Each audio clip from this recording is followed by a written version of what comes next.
नांदेड़ में BRS party की मकबूलियत में दिन ब दिन इजाफा होता जा रहा है। रोजाना किसी न किसी बड़ी शख्सियत के बीआरएस में शामिल होने की खबरें आ रही है। लोहा से साबिका एमएलए शंकर अन्ना धोंडगे के बाद अब वंचित बहुजन अघाड़ी के टिकट से नांदेड़ लोकसभा का इलेक्शन लड़ने वाले यशपाल भिंगे और मशहूर दलित रहनुमा सुरेश गायकवाड़ ने भी बीआरएस पार्टी में शमूलियत इख्तियार कर ली है। पिछले महीने हदगांव से मारूफ लीडर जाकिर चाउश ने भी बीआरएस पार्टी में वजीर आला केसीआर की मौजूदगी में शमूलियत इख्तियार करके शहर में दीगर अहम लीडरान को बीआरएस में शामिल करने के लिए एक खुसूसी मिशन शुरू किया है। इन्हें इसमें कामयाबी मिलते हुए नजर आ रही है। जाकिर चाउश के बीआरएस में शामिल होने के बाद दीगर कई अहम सियासी शख्सियतें भी बीआरएस का हिस्सा बन रही है। आज नांदेड़ के रेस्ट हाउस में मुनक्किद की गई प्रेस कॉन्फ्रेंस में जाकिर चाउश ने बीआरएस में शमूलियत इख्तियार करने की वजूहात का खुलासा किया।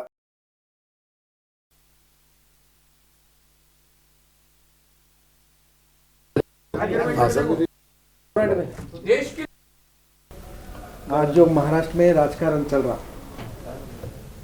उस लिहाज से महाराष्ट्र के अंदर एक बहुत ज़रूरत थी कि ऐसी माइक लो।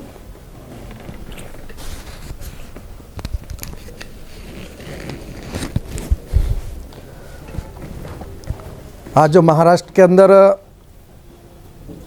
ये साल भर में राजकारण जिस ढंग से चल रहा है, उस हिसाब से पार्टियों का तो मसला ही नहीं रहा। क्यों तो जो मिनिस्टर रहे हुए लोग आधी रात में भाग के जा सकते, तो आम कार्यकर्ता का क्या बोल सकते?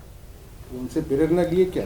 नहीं प्रेरणा नहीं बोलो, सुनो आगे, पहले ऐसे प्रेरणा का सवाल नहीं है। तो महाराष्ट्र के अंदर ये जो खिचड़ी राजकारण होने की वजह से आम लोगों की जो समस्या है, जनरल जो पब्लिक है,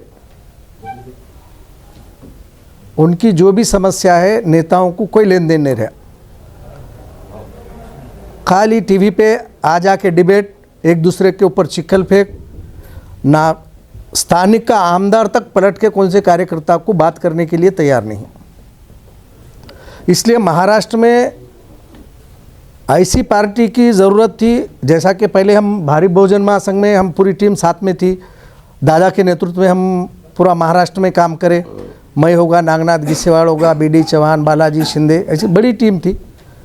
उस ढंग से एक महाराष्ट्र के अंदर एक नया वातावरण तैयार हुआ था। 95 के अंदर मैं उम्र के 24 साल में 23 साल में विधानसभा को एक 800 वोट से हारना और एक नया जोश महाराष्ट्र के अंदर, एक नया जोश जिस ढंग से भरा था, उस टाइप में आज हमको ये लग रहा है कि जो केसीआर साहब के जो विचार है, सर्वसाधारण जनता के, आम लोगों के वास्ते जो योजनाएं हैं, आम लोगों की, शेतकरी की, किसानों की, यहाँ तक के मजदूर निराधार, इनका अनुदान के अनुदान में इनका बहुत से ज़्यादा है महाराष्ट्र के हिसाब में।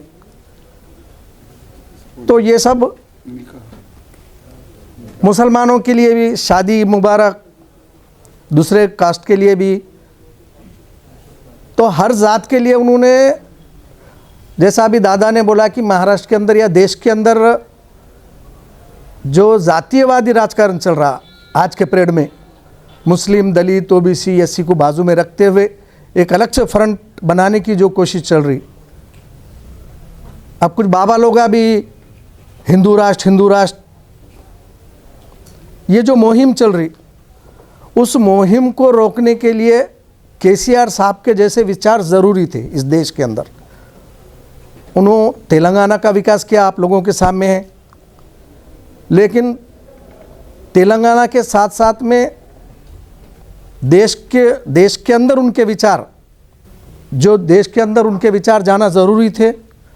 इसलिए हम ये सोचे कि जिस ढंग से महाराष्ट्र के अंदर 95 से 2004 तक भारी बहुजन महासंघ बहुत उभरता हुआ एक पार्टी थी महाराष्ट्र के अंदर, एक दबदबा था, तो उससे भी कई ज़्यादा केसीआर साहब के विचारों से और केसीआर साहब के काम की वजह से हम जो प्रेरित होकर काम को लगे, तो दादा के नेतृत्व में शंकर अन्ना और बहुत से हमारे साथी इस पार्टी में और भी जुड़ने वाले हैं। वो एक महाराष्ट्र के लिए एक ऐतिहासिक क्षण होगा और महाराष्ट्र में ज़रूर हम बदलाव लाने की कोशिश करेंगे।